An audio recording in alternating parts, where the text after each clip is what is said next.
просто о сложном. Очень много у меня подкастов посвящено звуку, и это одно из моих увлечений. Как-то я вам говорил, что перебираю разные наушники, слушаю в различных условиях. э, И долгое время всегда слушал наушники. Я вам в прошлых подкастах показывал. Если кто не смотрел этот выпуск, пожалуйста, посмотрите его про наушники Фокал. И проводные, и беспроводные. Это безумно хорошие наушники с очень хорошим качеством. Но это большие наушники. Долго не очень хотел приходить к наушникам, как их называют, затычки, то есть внутриканальные. Есть у меня проводные, но проводные наушники внутриканальные все равно меня не очень устраивают. По той самой причине, что слушать, конечно, когда ты сидишь на месте, это нормально, но я очень часто нахожусь в движении. По этой самой причине у меня все время возникал вопрос о покупке каких-то беспроводных наушников, как их говорят и называют ТВС. И одно время для коммуникации просто, а не для музыки, я использовал наушники JBL. Но JBL прекрасны, конечно, в коммуникации, они давно в этом бизнесе, но, по моему мнению, они совершенно не созданы для прослушивания качественной музыки. Конечно, со мной многие поспорят, что Bluetooth и качественная музыка находятся на разных уровнях, но сейчас технологии бегут вперед. По этой самой причине можно сказать, что и с Bluetooth, и при наличии нужных кодеков беспроводные наушники могут давать более-менее, а даже, может быть, не более-менее, а хороший звук. Перепробовал я многие наушники, кроме JBL. Я попытался купить наушники Astellkern TVS, думая, что качество будет то же самое. Но на них я даже не буду делать обзор, потому что я был настолько разочарован в них, что совершенно не мог понять, как такая великая компания могла совершить ошибку и выпустить такие два раза подряд. Они выпускали ТВС свои, и они просто ужасны в управлении, в зарядке. Программа постоянно глючила. Я снова забросил эту идею, потому что у меня есть некоторые предпочтения, кроме самих наушников. Там, внешний вид, ладно, о том, как они сидят. Потом следующее, что были бы кодеки, как я вам говорил раньше. Мне очень важно, чтобы наушники имели мультипоинт, то есть, чтобы можно было подсоединить сразу к двум устройствам, не прослушивая музыку, естественно, с телефона, какой бы он ни был. Я прослушиваю музыку всегда на ходу с моего плеера, и также хочу получать телефонные звонки. Поэтому мультипоинт это важнейшая функция, которая меня очень и очень интересует. Если вы не знаете, что это такое, я об этом тоже объяснял в выпуске про Фокал. Пожалуйста, пройдите, посмотрите, и может быть вам это будет тоже интересно.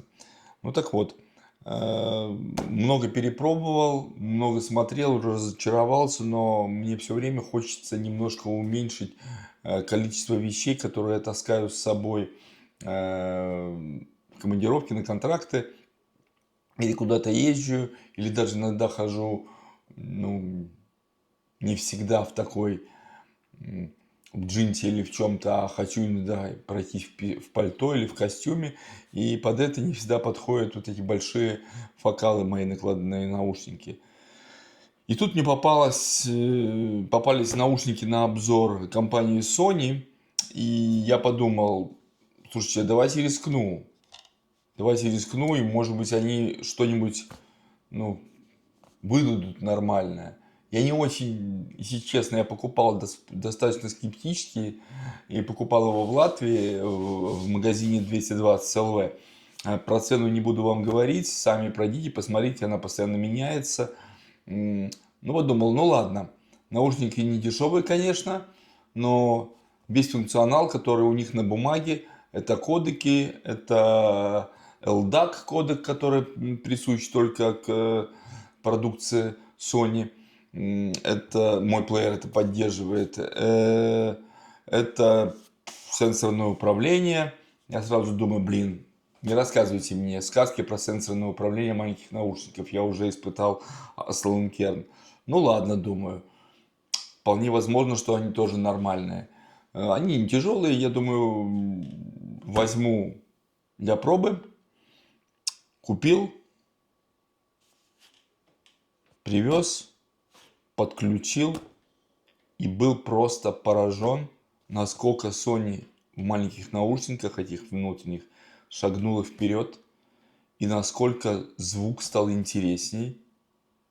Про качество исполнения самих наушников даже не стоит говорить. Сейчас я покажу небольшую такую, будем говорить, это презентацию. То есть я покажу, как эти наушники выглядят, да, и вы тогда сами, такую небольшую распаковочку, так сказать, скажу. И потом поговорим о моих личных ощущениях и о спецификации этих наушников.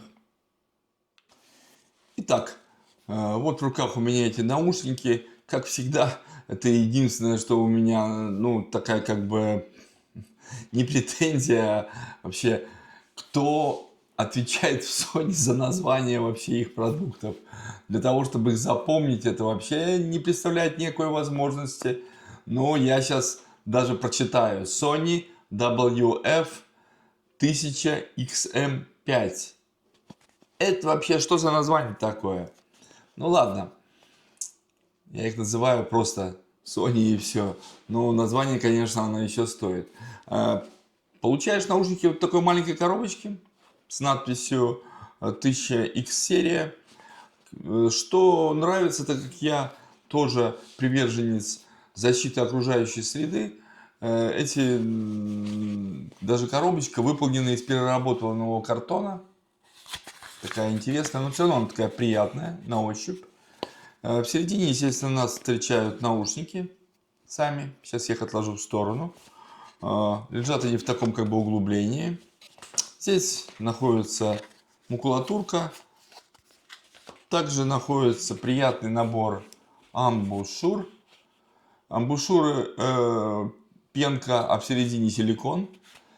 Вот это меня тоже немножко смутило, потому что пенка мне не всегда нравится, как она сидит. Перед пенкой желательно постоянно чистить уши, потому что я не люблю, чтобы эта пенка потом была грязная. Я чищу уши, но все равно это, конечно, еще та история. В этот раз Sony сделал для этих наушников Super Small, также Small, Large и Extra Large. У меня уши, не знаю, большие-небольшие, входной канал, наверное, на ушах большой, я использую Large, который уже стоял еще один на самих наушниках. Сразу говорю, очень интересные вкладыши тем, и забудьте о замене этих вкладышей по той самой причине, что если вы посмотрите в середину этого вкладыша, там находится сеточка. Такого я не видел на других наушниках. Находится сеточка. Почему? Я так думаю, еще когда я не посмотрел сами наушники, что ж такое? Зачем сетка в середину-то поставили? А все очень просто. Сетки на самом звуководе наушников нет. Тут у меня, конечно, вопрос. Это снова какая-то монополия, и это моя претензия, кстати, к Sony. Это мои личные предпочтения. Если я хочу заменить сейчас вот эти силиконовые поставить, допустим, или какие-то дорогие даже насадки есть, всякие интересные насадки купить, я не смогу, потому что все они без сеточки. Сеточка, она защищает, чтобы какая-то там пыль, грязь или что-то, сухо или откуда, не попало в середине наушников. Поставив на них другие силиконовые вкладыши, я не буду счищать, какая-то грязь попадет в середину и испортит наушники. Наушники неразборные, да и чистить их невозможно. Значит, я вынужден пользоваться вот этими вкладками только от Sony. Вопрос Sony. А могли бы вы выпустить более профессиональные, более интересные вкладыши? Допустим, чтобы они были полностью силиконовые, мягкие тоже. Конечно, с с пенкой и силиконом это интересно, потому что силикон сам очень хорошо цепляется, когда ты натягиваешь на звуковод, а пенка, она с эффектом памяти. То есть для того, чтобы надеть наушники, ты их как бы вкручиваешь. Вот получается вот такие вот интересные наушники. Теперь это была упаковка. Теперь про сами наушники. Здесь у них сзади находится кнопка сопряжения. О-ля-ля, какие вы молодцы. Наконец-то вы додумались, чтобы не жать на эти наушники обе, чтобы их там сопряжение сделать, скачиваешь программу, все это понятно.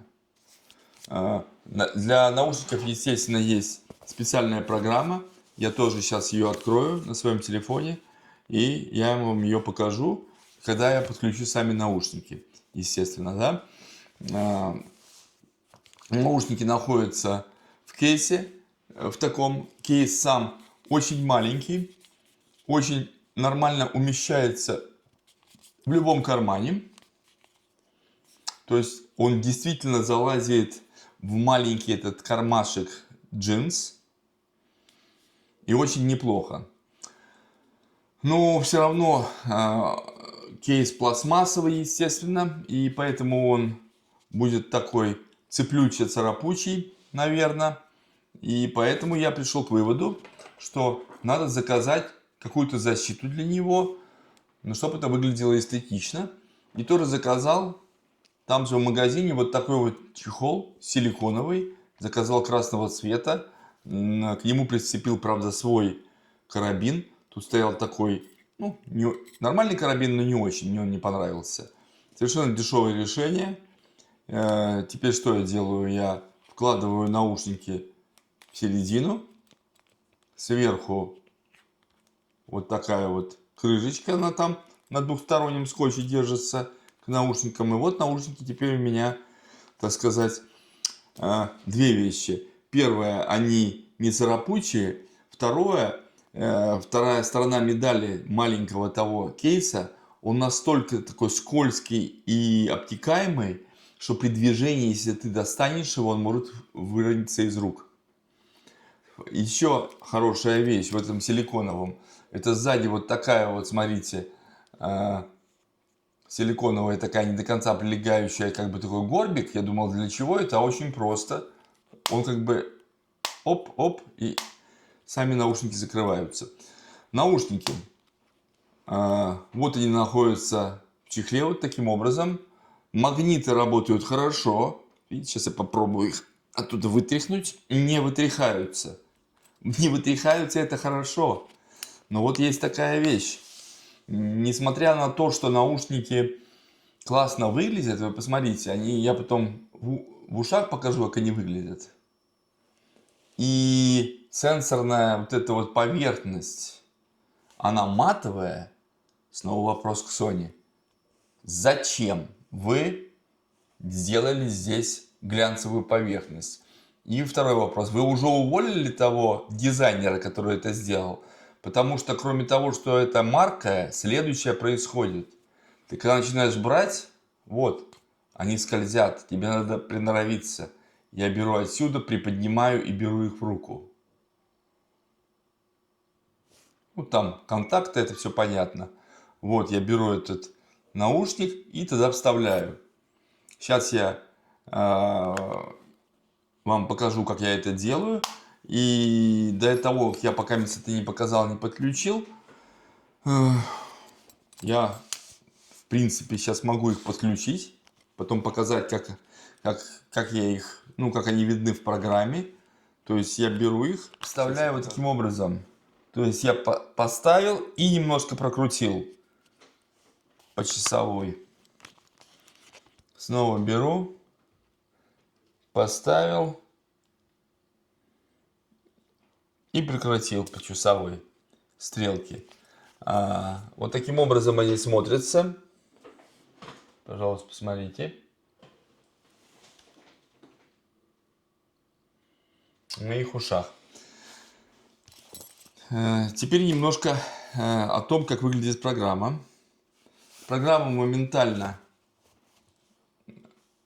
обнаруживает эти наушники. Сейчас я опущу и покажу вам, как это видит. Вот. Программа нормально увидела эти наушники. Вот. Сразу показывает зарядку наушников на сколько. И сам кейс на сколько. Ну, на данный момент у меня все заряжено на 100 и подключил LDAC. Также в программе показано на данный момент, что звук у меня производится, видите, с плеера. Он автоматически подключает последние подключения. Я не считал, сколько действительно в середине он может держать девайсов. Но я подключил телефон, я подключил плеер, я подключил оба своих компьютера и до сих пор все в памяти. В зависимости от того, что последнее было подключено, при вытаскивании наушников они также и будут подключены. Что мне еще нравится? Я могу звуком со своего плеера, композициями и звуком своего плеера управлять отсюда, не вытаскивая плеер. То есть я могу сейчас нажать кнопку и начнется воспроизведение или следующий трек, или следующий. То есть плеер будет лежать, я все это буду делать на самом телефоне. Архиудобно и очень интересно. Следующее, там можно настроить звук, можно настроить, естественно, воспроизведение с голосовых подсказок и так далее. Также можно подключить, он называется 360 градусов звук. 360 градусов звук. Но там работают только две программы. И я, если честно, не стал проходить кучу этих регистраций и не стал четко этой функцией пользоваться. Теперь я их вытащу и смотрите, тоже всем рекомендую, кто купит наушники, бегом вставлять их туда-сюда я не рекомендую. Большой шанс, один раз у меня выпадали, я их поймал, ну что упадут, поцарапаются, разобьются и так далее. Вот. Звуковок достаточно длины, но они настолько хорошо подогнаны к уху, во всяком случае у меня, у всех уши разные, что у меня всегда единственное такое к ним претензия, ощущение, что, блин, они сейчас выпадут. Но я бегал на беговой дорожке, я бегал на улице, я занимался спортом в них, я перемещался. Никогда не выпадали и даже не было того, что они могут упасть. Так, я их сейчас положу на место. То есть надо аккуратненько берется сверху и снизу и вытаскиваешь и ложишь тут же. Теперь я беру другой и делаю так же. То есть по подключению они просто идеально сразу же у меня подключались. Подключались сразу же с двумя устройствами, потом еще одно подключил. Там все через программу, все очень интуитивно и очень хорошо. Также на самой коробочке есть площадка для беспроводной зарядки. У меня есть такая маленькая шайбочка, на которой я ставлю и заряжаю. Вопросик по поводу этой резинки не возникает. Я, если честно, думал, что будет возникать, но он не возник. То есть беспроводная зарядка через этот кейс тоже работает. Если вопрос такой. Что еще? Я считаю, что у этих наушников самое лучшее адаптивное шумоподавление. В фокале я с этим не баловался, оно тоже неплохое, но не адаптивное такое, как у Sony. Sony вообще ты перемещаешься с места на место, Sony сама мониторит, отрезает ненужные звуки, ты слышишь только все, что в наушниках, музыку или разговор, и это, конечно, очень-очень интересно. Единственное, что если вы будете, допустим, наушник поправлять левый, а у вас там настроено переключение этого шумоподавления, звук на некоторое время пропадает, потом появляется уже с новым шумоподавлением. Вот это у них есть. Теперь насчет управления. Оно просто оно есть. Вот мне нравится, чем Sony, оно должно работать, и оно работает. Я не пробовал, естественно, я думаю, это не работает в каких-то мокрых условиях, потому что у этих наушников есть спецификация IPX4, то есть это значит, может быть немножко, ну, накрапывать дождик, и ничего с ними не случится. Я думаю, тоже будет работать. В перчатках, я думаю, не работают эти сенсорные панельки. Но вот эти вот тапы, 2 тапа вперед, 3 тапа предыдущая композиция, здесь тапы по переключению шумоподавления, если тебя не устраивает адаптивное, работает на ура. У меня даже для этого настроено еще, чтобы выдавал звучок, такой звук, что переключилась или не переключилась следующая моя команда. И даже без этого звука понятно и очень быстро. В отличие, допустим, от того же Aston Kern внутриканальных наушников, где ты будешь долбить по своему уху, так и не переключишь ничего. А здесь просто вот тап и готово. Громкость я через них не регулирую, естественно. Регулируется оно, могу регулировать прямо с программы, могу регулировать на плеере. Очень удобно. Что по поводу звука. Так как у них стоит LDAC, у них стоит Bluetooth версии 5.3, наушники восхитительно воспроизводят звук. Я вам скажу больше, они настолько восхитительно воспроизводят звук, что я решил эти наушники взять на следующий контракт и не брать с собой большие фокалы. Может, и пожалею потом, но я всегда люблю экспериментировать. Поэтому посмотрю, как я буду с этими наушниками. Разговаривать через них, как через hands-free. Прекрасно. Люди меня слышат хорошо, я их слышу тоже очень-очень прекрасно. Вес у них небольшой, 5,9 грамм. Наушник каждый. Вес зарядного устройства 39 грамм заявленных. Легкие, очень легкие. Я на этот вот карабин цепляю на шеечку на самих джинсах, где ремень продет. И они могут или болтаться, я уже не боюсь, они резиновые и хорошо это держится. Или могу просто прицепить и положить в середину кармана, что я реже делаю. Интерфейс зарядки, я еще раз повторюсь, USB-C. Кабель дается в комплекте. Плюс я всегда пользуюсь беспроводной зарядкой. Время работы от аккумулятора самих наушников 8 часов. Время работы для, вместе с этим чехольчиком будет составлять 16 часов. Время полное на зарядку от аккумулятора всего лишь 2 часа. Это и наушники, и футляр. Ну, честно сказать, мне никогда никто... Всегда вот с этими зарядками и о том, сколько держат, меня всегда что поражало. Слушайте, у вас что, розеток нету? Ладно, где-нибудь далеко летишь, где-то летишь на самолете, вот даже перелет самолета, длинный перелет самолета, вот этих 8 часов, не 6, 8 часов, я, кажется, сказал правильно, да, наушники работают. Ну, должно хватить. Хотя в самолете, как я не двигаюсь, я могу использовать и проводные свои внутриканальные наушники. Я их тоже беру с собой, как раз на этот случай. И не использую эти беспроводные. А когда беспроводные, это когда шевелюсь, иду где-то, разговариваю, поговорил, послушал музыку, положил на место. Они быстро очень заряжаются от кейса. Потом...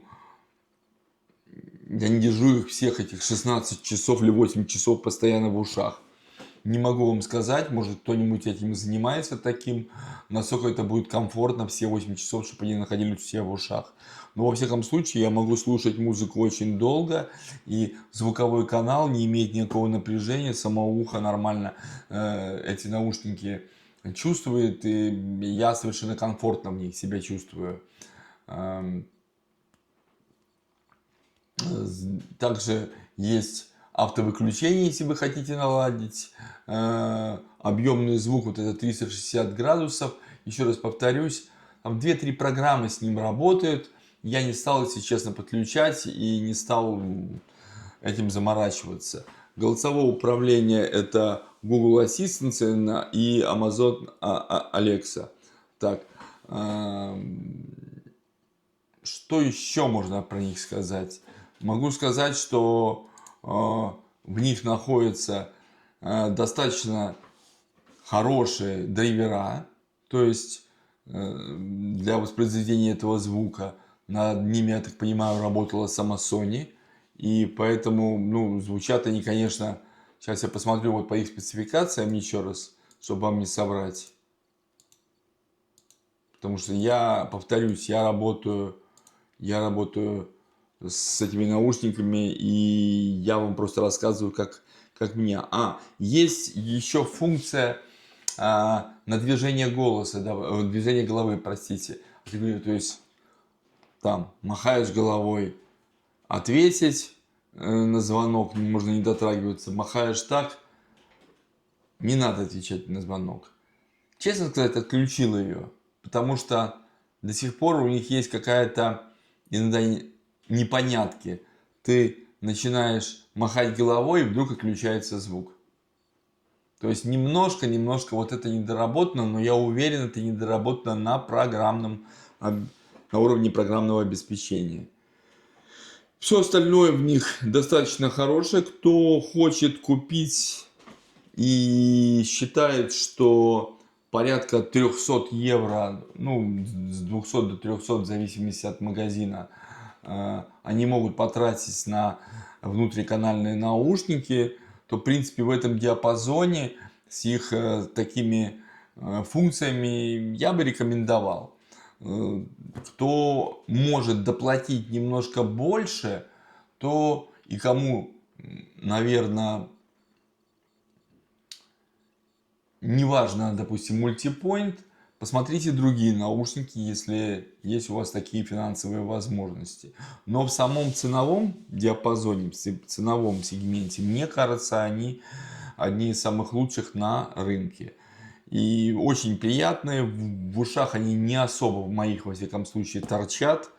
И музыку, притом любую музыку, я на них прослушивал и классику, я на них прослушивал тяжелый рок, блюз. Во всех этих случаях звучало все нормально и все без искажений. А также переключение с телефона на плейл, с плеера на телефон с функцией мультипоинт работает на ура и работает очень хорошо. Если будут какие-то вопросы по этим наушникам, то, пожалуйста, напишите мне в личку, я постараюсь вам ответить и рассказать более подробнее о своих ощущениях. Не забудьте, пожалуйста, поставить лайк или дизлайк этому видео. Подписывайтесь на мой канал. Я стараюсь его выпускать каждую неделю. И до следующих встреч!